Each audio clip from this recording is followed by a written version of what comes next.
Welcome back to Military Matches HQ, where we dive into the machines of war that shaped the battlefields of history.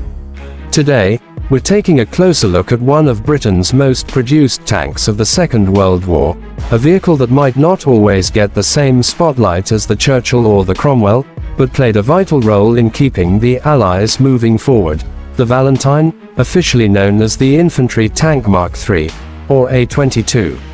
The Valentine first appeared in 1940, right at a moment when Britain needed reliable armor fast. Following the evacuation from Dunkirk, the British Army found itself in desperate need of tanks to replenish what had been lost in France. The Valentine was presented as a solution: simple, robust, and relatively cheap to build. While it may not have had the glamour of some other tanks, its practicality meant it could be produced in huge numbers and sent straight to where it was needed most. In fact, more than 8,000 were eventually built, making it Britain's most produced tank of the war. At first glance, the Valentine looks like a compact and rather understated machine, but beneath its riveted armor lay a clever balance between protection, mobility, and ease of production. Its designers at Vickers Armstrong focused on keeping it small and reliable. Unlike some of the heavier infantry tanks, the Valentine was lighter, which meant it could be transported more easily and maintain a level of mechanical dependability that was absolutely essential in wartime. Armor protection was solid for its era. Early models carried armor up to 60 mm thick, which at the time gave crews a fighting chance against German anti-tank weapons. The Valentine's low silhouette also made it harder to spot and target. Of course, armor is only one side of the story, and like many British designs early in the war, the Valentine's armament soon showed its limits. Initially fitted with the 2-pounder gun, it was adequate in 1940 but quickly became underpowered as German tanks like the Panzer IV began receiving heavier protection. Later marks of the Valentine would carry the 6-pounder, and eventually even the larger 75mm gun, but by that stage it was clear the tank was reaching the limits of what its small turret ring could accommodate. Despite these shortcomings, the Valentine earned a reputation among its crews for reliability.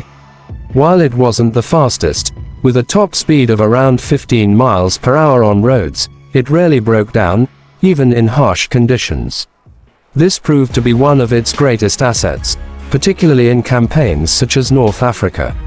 Fighting in the desert placed enormous strain on engines and suspensions, but the Valentine could keep going where other vehicles struggled. That toughness made it a favorite for many soldiers who preferred a reliable workhorse over a more powerful but less dependable design. The Valentine also played an important role in Allied cooperation. Large numbers were shipped to the Soviet Union under the Lend-Lease program. In fact, the Soviets received nearly a third of all Valentines built, and while they weren't the most powerful tanks on the Eastern Front, the Red Army valued them for their sturdiness and ability to keep moving in the mud and snow of Russia. For a nation fighting desperately to hold the line against German forces, the Valentine provided a welcome boost. The tank's design lent itself to adaptation too. There were over a dozen different variants, including command vehicles, flame-throwing versions, and engineering models. One of the most notable was the Valentine Bridge-Layer, which carried a folding bridge on its chassis, allowing following forces to cross obstacles quickly. This kind of versatility extended the life of the design far beyond its frontline combat role. By the middle of the war, more advanced tanks like the Churchill and later the Cromwell began to take over the main fighting duties. But the Valentine continued to serve in secondary roles and specialist tasks, proving its worth as more than just a stopgap. Even though it never became famous as a tank killer, its contribution was essential. Without the Valentine, both Britain and the Soviet Union would have had a much harder time maintaining the momentum of their campaigns in those crucial early years. Looking back, the Valentine stands as an example of how sometimes the most effective weapons of war aren't the flashiest, but the ones that are dependable, easy to build, and capable of being there when needed. It was never the star of the show, but it was the backbone of Britain's tank fleet at a time when the country could least afford to be without one. And that's our look at the Valentine Infantry Tank, a quiet but vital contributor to Allied success in the Second World War.